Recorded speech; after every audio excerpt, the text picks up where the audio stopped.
Hey, Shalom Akim, Shalom, Shalom, Lahab Aquarium. This is your brother Zakaria Allah, branched out here in Williamsport, Pennsylvania. Come with another lesson through the Spirit. Lord willing, this be edifying to the Lord's elect. And before I get started with this lesson, I want to give all praise, honor, and glory unto Yahweh, Bahashem, Yahweh Shai, Bahashem Ruach Kodash. Double honors unto the apostles and the elders of Great Millstone, of whom I've grown in this truth under. Shalom to the Akim out there that's pushing the truth, that's laboring in the word, and that's pushing the gospel of the great kingdom that's soon to come. Shalom to the Akwath that's listening in, that's remaining true to the faith, and remaining faithful and submissive to their husbands and guiding their children. And shalom to the hopeful elect of the 12 tribes that scattered abroad throughout the four corners of the earth. To you Israelite foreigners out there who live among the heathen, and who look like those heathen nations. But your lineage goes back to the progenitors of the 12 tribes of the nation of Israel through the line of your fathers. All right, I want to say peace and blessings to you all, Barakatham. So I want to get this started in the book of Acts.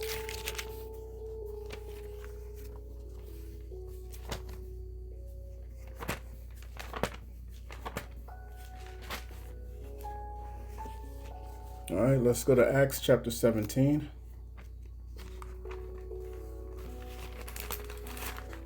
And let's get verse 24. It reads, "The Most High that made the world and all things therein, seeing that he is Lord of heaven and earth, dwelleth not in temples made with hands, neither is worshipped with men's hands, as though he needed anything, seeing he giveth to all life and breath and all things." Right?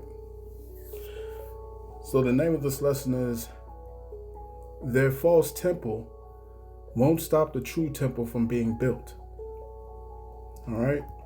And I'm going to show you what I mean, all right, when I get into an article real quick.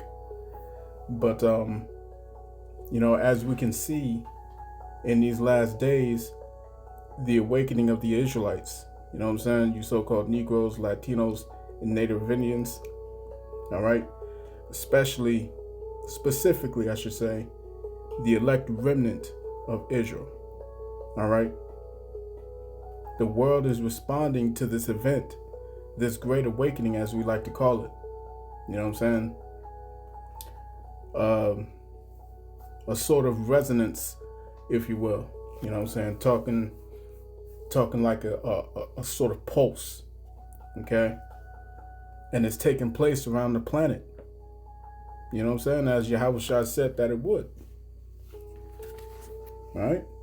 This is the book of Matthew, chapter 24, and verse 7. And it reads, "For nation shall rise against nation, and kingdom against kingdom.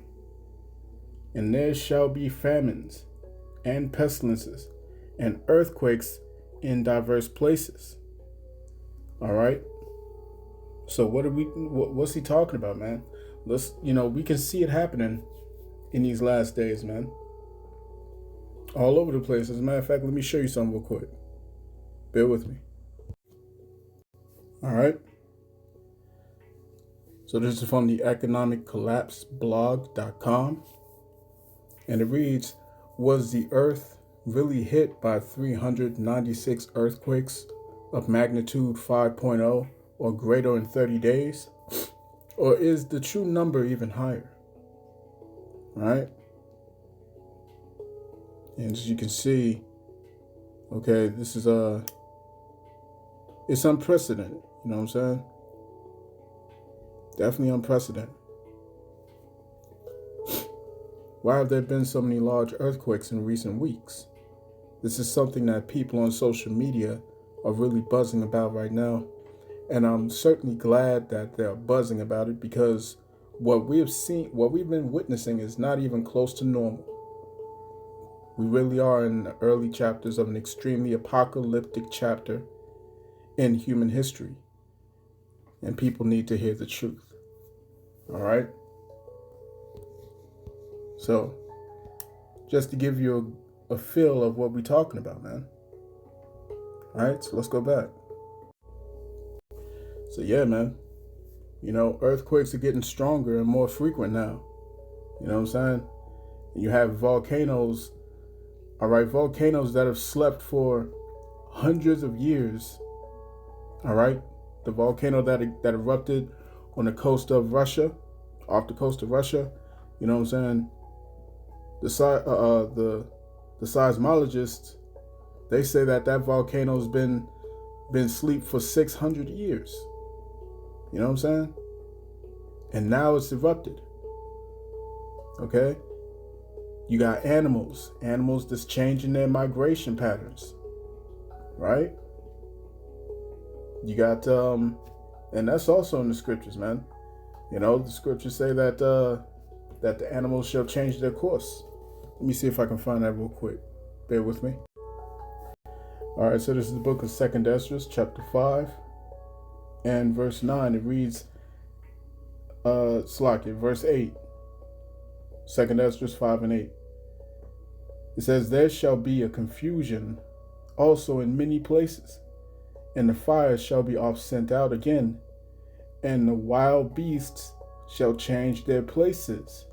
All right, and the wild beasts shall change their places. So as you can see, many things are happening, man. Okay, all types of anomalies. And as a result of this, we're seeing the plans of our enemies, these Edomites, along with the heads of these other nations, okay, their plans are swiftly taking shape. You know what I'm saying? It's taking shape, and their movements are becoming more intensified. You know what I'm saying? More rushed, if you will. As a matter of fact, this is Revelation chapter 12, verse 12. All right? Because they're rushing right now. They're moving fast.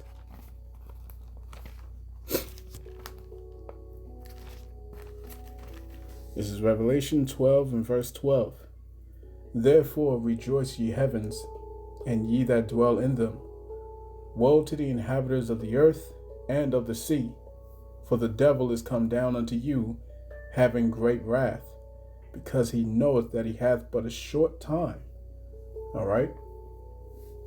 As it says in the book of Job, all right, the Lord has appointed their bounds that they cannot pass. These Edomites can't pass any further. You know what I'm saying? Their judgment is set for a year, a month, a day, an hour. Okay? And they know that their time is almost up. You know what I'm saying? And one of these plans is to usher in a new religion. All right? A new religion, and a lot of it's going to be based off of AI, artificial intelligence. If you've noticed, they're talking about AI more and more as if it's a god. Okay, they've made an idol out of this thing. Okay, you got this thing called super artificial intelligence. So, and them ushering in this religion is a vital point of their new world. Okay? And they want to do this, all right, by building what they call the third temple. Okay? Let me get this article real quick that I was talking about earlier. Bear with me. All right. So this is from endoftheamericandream.com.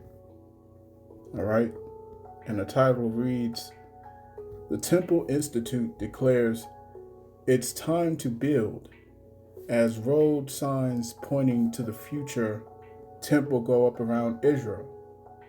Okay. And this article came out 2 days ago. Okay, it says, will construction of the third temple soon begin? What I'm going to share in this article is truly shocking. For years, the Temple Institute has been preparing for the building of the temple in Jerusalem, and now it appears that they believe that the time has come. Needless to say, Any effort to rebuild the temple would create a firestorm of controversy all around the world, the globe. But there is clearly a tremendous amount of momentum inside Israel to allow construction to commence. And someone has been putting up road signs that literally point people to the direction, all right, in the direction of the coming temple. Okay, that's what I want to get. All right, so as you can see, all right, these devils are moving forward with their plans. Okay, they got their red heifers. All right, they just did a mock sacrifice. You see what I'm saying? So yeah, let's go back. All right. So we saw that article, man, and we know that throughout the history of our people, you know what I'm saying, the Israelites, the temple that King Solomon had built was destroyed. All right, and it was destroyed under the siege of King Nebuchadnezzar. You know what I'm saying? After the Babylonians had came through, and after it was rebuilt, all right, because during the time, if you read the book of Nehemiah, all right, it goes into the rebuilding of the temple. Okay. And after it was rebuilt, you know what I'm saying, it was destroyed again, all right, during the siege by the Romans in 70 AD. Okay. But in between these two periods, you know what I'm saying, the temple was defiled multiple times, man. Okay. And one most notable was during the Maccabees, the time of the Maccabees, you know what I'm saying? When you read First Maccabees, all right, in the Apocrypha, it goes into the fact that King Antiochus had brought about the Hellenization of the Israelites, all right, where they defiled the temple. They got these sellouts to help them in this endeavor, you know what I'm saying, sacrificing swine's flesh upon the altars, you see, building a place of exercise, all right, which brought about, coliseums, you know what I'm saying, the gyms, okay, and then ultimately, it was overthrown in 70 AD by General Titus under the Roman occupation. You know what I'm saying? And Yahushua told us, all right, he told the disciples specifically that the destruction of the temple was inevitably going to happen. All right, so let's go to Matthew.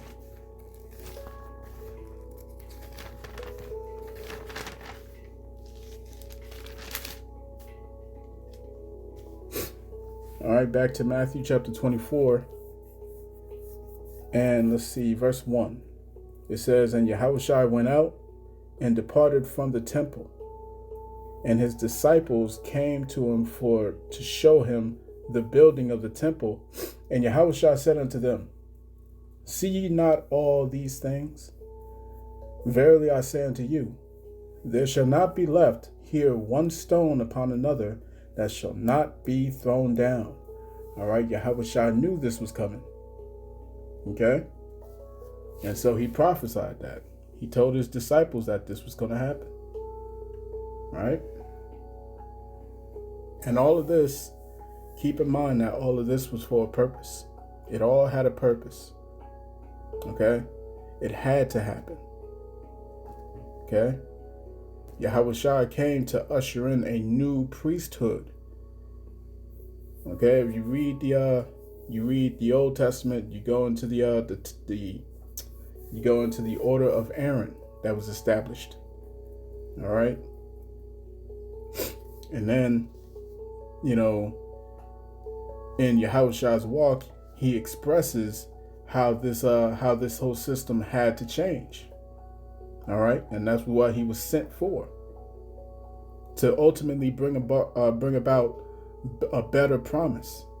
Okay, so right now we're in what's known as a grace period, but when Yahushua returns, we will enter into the new covenant. All right. So he came to usher in this new priesthood, And that process had started with his death and his resurrection in the spiritual sense when the temple veil had split. Okay? If you read in Matthew's, when the veil had split asunder. Okay? And then finally, when the temple was destroyed. All right? So the temple, the temple was first destroyed under the first beast. All right? All right, so let's see. Yeah, so when you go to the book of Daniel, the temple was first destroyed by the first beast, which was the Babylonian Empire, all right, which was prophesied in the book of Daniel. And then the second temple, all right, which was reconstructed under Nehemiah, that was destroyed by the fourth beast, which was Rome. You see what I'm saying?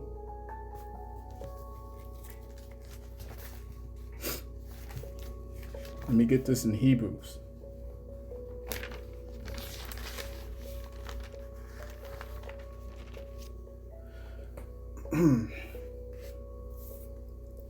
All right, Hebrews chapter 7 and verse 11.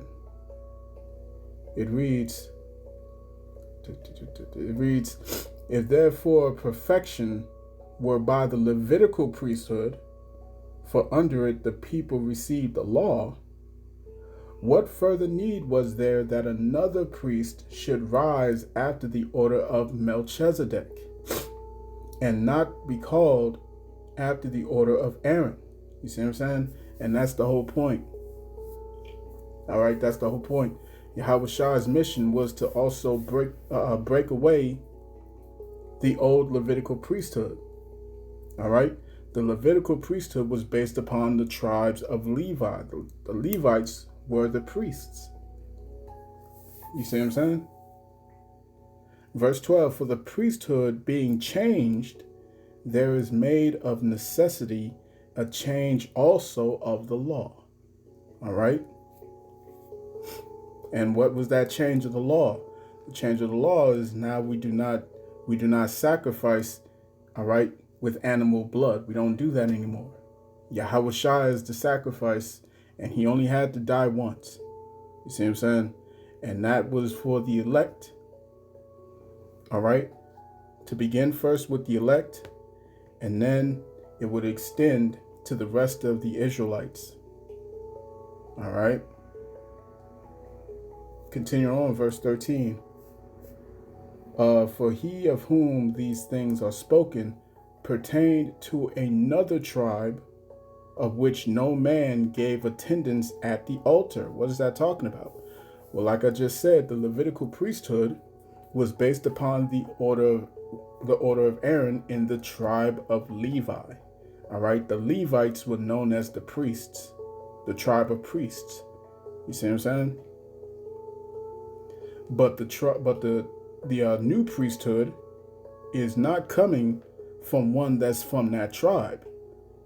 All right, this new priesthood is coming from Yahushua. Yahushua is not from that lineage. All right, he's not from that line of the tribes of the tribe of Levi. Right, as it says in verse 14, it says, "For it is evident that our Lord Yahushua sprang out of Judah, of which tribe Moses spake nothing concerning priesthood." You see? Verse 15, "And it is yet far more evident, for that after the similitude of Melchizedek," all right, Malach Tazadok in the Hebrew, "there ariseth another priest." You see what I'm saying? So this is the new priesthood that Yahushua is going to usher in. All right? When he returns and the elect, all right, the Israelites beginning with the elect are changed, we enter into the order of Melchizedek, not the order of Aaron. The order of Aaron is based upon one tribe. The order of Melchizedek will make it so that all of every tribe will be kings and priests. All right? Kings and priests.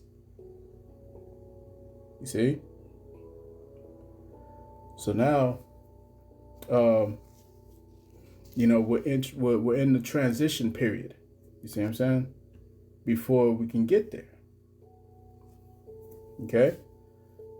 So as we, the Israelites, you know what I'm saying, you so-called Negroes, Latinos, Hispanics, Native Indians, all right, Seminole Indians, and you speckled bird around the world, you know what I'm saying, who are among the elect, as we're being awakened through the preaching of the word, all right, through the mouth of the Lord Yahweh's prophets, you know what I'm saying, through the spirit of Yahweh Shai,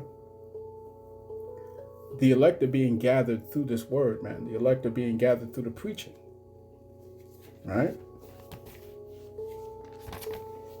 Let me get that in, what is it? Isaiah. Let's go to Isaiah.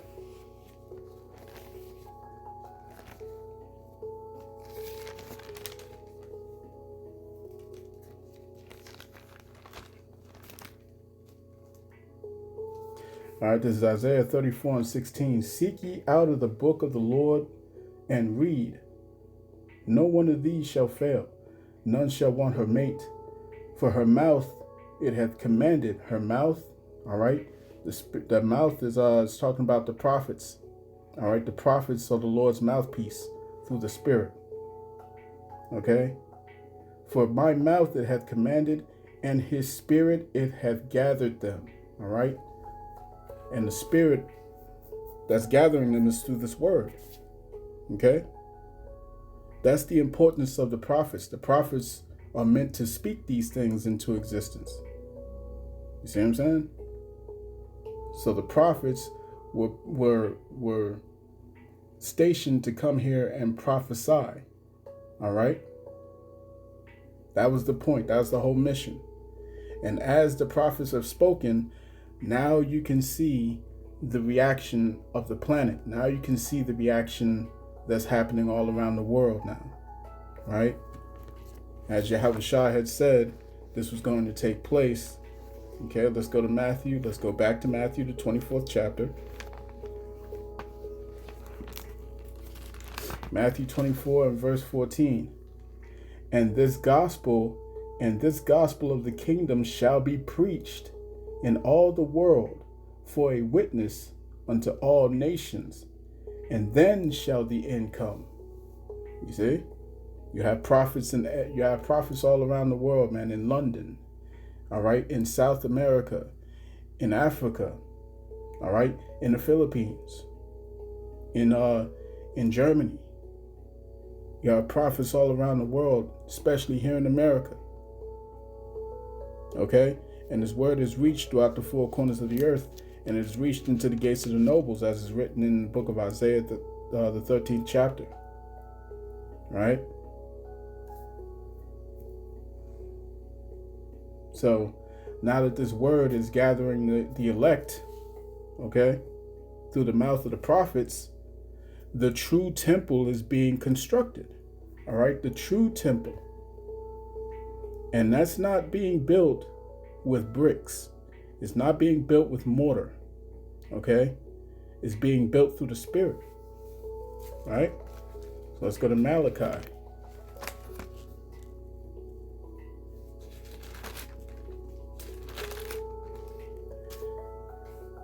This is Malachi chapter 3 and verse 17. It reads,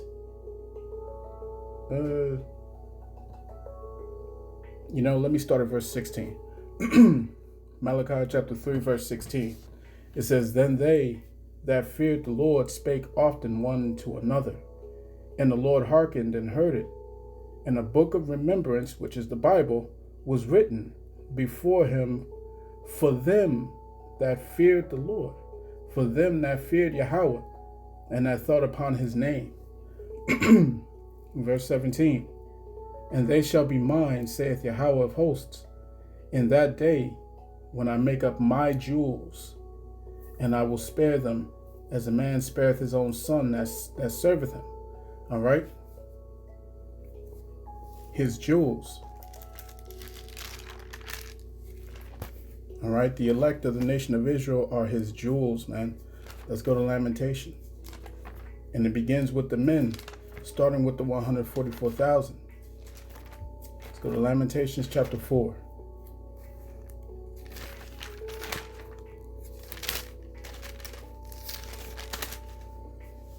All right, Lamentations chapter 4 and verse 2. It reads, "The precious sons of Zion, comparable to fine gold. How are they esteemed as earthen pitchers, the work of the hands of the potter?" All right. So it starts with the men, beginning with the 144,000. All right. And then the men, women, and children that believe on the words of the prophets. Okay. The large multitude. These are the Israelites all throughout the world, man. The elect of the children of Israel, beginning with the 144,000, are those precious gems. Okay. Along with the remnant, as I just mentioned. Okay. You can read that in the book of Revelation, the 7th chapter. Okay. It begins with the 144,000, and then it continues with the large multitude. All right. Which would be the Israelites, the Israelite foreigners, all of which who would follow the words of the prophets. All right, as these men would be singing that new song. All right, as is written in Revelation, the 14th chapter. Okay, and we are those lively stones. You know what I'm saying? And our chief cornerstone that holds the elect all together is Yahawashi. Let's go there to 1 Peter.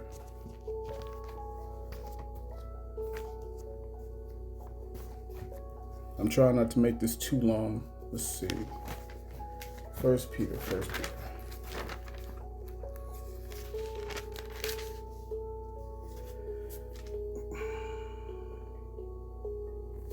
Let's see. 1 Peter chapter 2 and verse 2. It reads, "As newborn babes, desire the sincere milk of the word, that ye may grow thereby. If so be ye have tasted that the Lord is gracious, to whom coming as unto a living stone, disallowed indeed of men, but chosen of the Most High and precious." All right. To whom coming as unto a living stone, disallowed indeed of men, but chosen of our Heavenly Father, the Most High, Yahweh, and precious. Verse 5. "Ye also, as lively stones, are built up as a spiritual house, and holy priesthood, to offer up spiritual sacrifices acceptable to our power, by Yahawashi Hamashiach.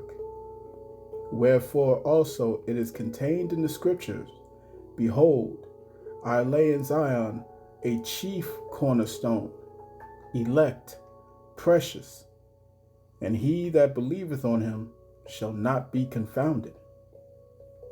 You see? "Unto you therefore which believe he is precious, but unto them which be disobedient, the stone which the builders disallowed, the same is made the head of the corner." All right. "And a stone of stumbling, and a rock of offense, even to them which stumble at the word, being disobedient, whereunto also they were appointed." All right. Not all of Israel is going to make it on this side. Only the elect, the precious stones, the precious gems, the fine gold is going to make it on this side. Okay. That's the mystery. All right. That's the mystery that the prophets were here to convey and to break down for the elect. And here it all comes down to this point, right?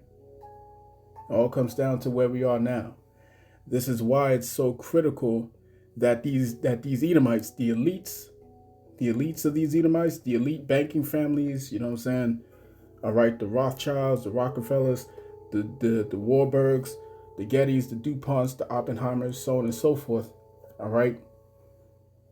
This is why they need to succeed in putting this subdermal device inside of you. All right? This very device that's written of in Revelation chapter 13, verse 16.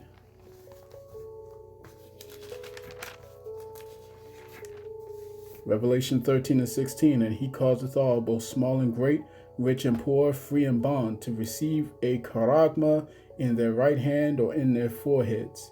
This mark, verse 17, and that no man might buy or sell, save he that had the mark, or the name of the beast, or the number of his name. All right, this is why they have to get this device in you. You see what I'm saying?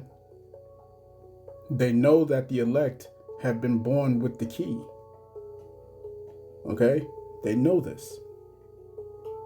Because if this was just another temple that was built with hands, I gave you the examples earlier, all right, through the history, both of those temples were destroyed. The first one was destroyed by the first beast, Babylon, and the second temple was destroyed by the fourth beast, Rome. You see? If this was just another temple that was built with hands, they could easily destroy it, as they did in the past. All right, back in 70 AD. But this time it's different.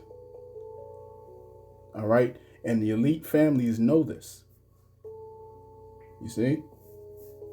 And the only way to destroy the true temple is to completely defile it. You see what I'm saying? The way they defiled the old temples before, they're trying to defile the true temple. All right? But this time it has to be done subtly, and it has to be done very shrewdly, very in a very wicked way. All right?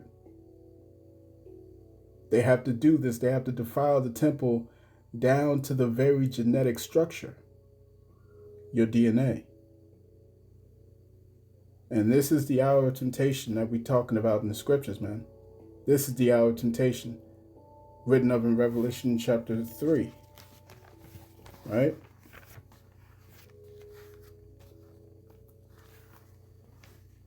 Revelation chapter 3 and verse 11.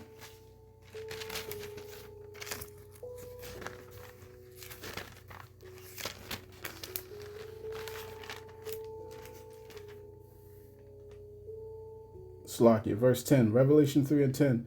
It says, "Behold, because thou hast kept the word of my patience, I also will keep thee from the hour of temptation, which shall come upon all the world to try them that dwell upon the earth." All right. So this is what we're talking about, man. And this is the test that's meant to try the elect, all right, of the nation of Israel.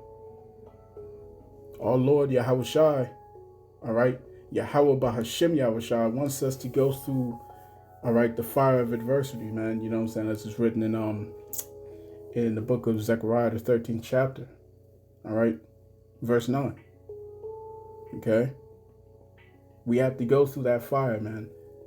And he wants us to make it out on the other side as purified gold. You know what I'm saying? Because you are the temple, and the kingdom is within you. Let me go to the book of Luke.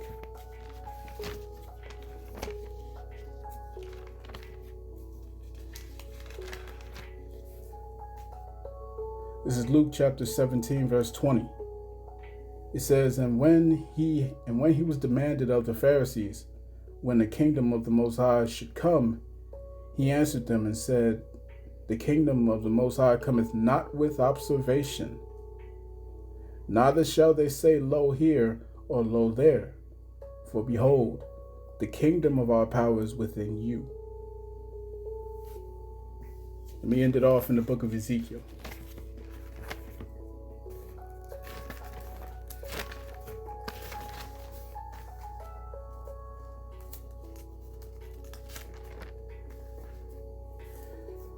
This is Ezekiel chapter 36. Let me start at verse 24. It reads, For I will take, let me start at verse 23.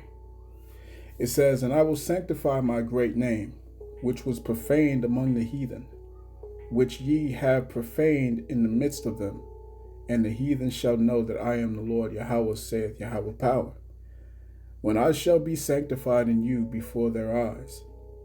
For I will take you from among the heathen, and gather you out of all countries, and will bring you into your own land.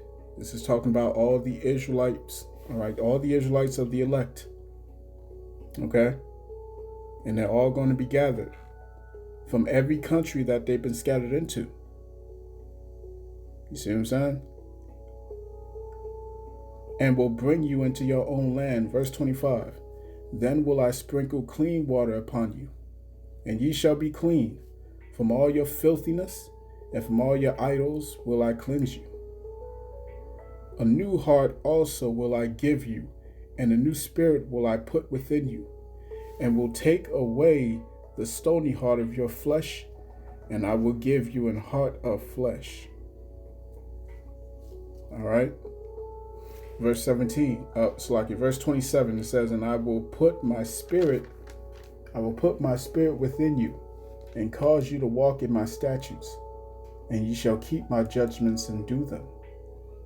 And ye shall dwell in the land that I gave to your fathers, and ye shall be my people, and I will be your power.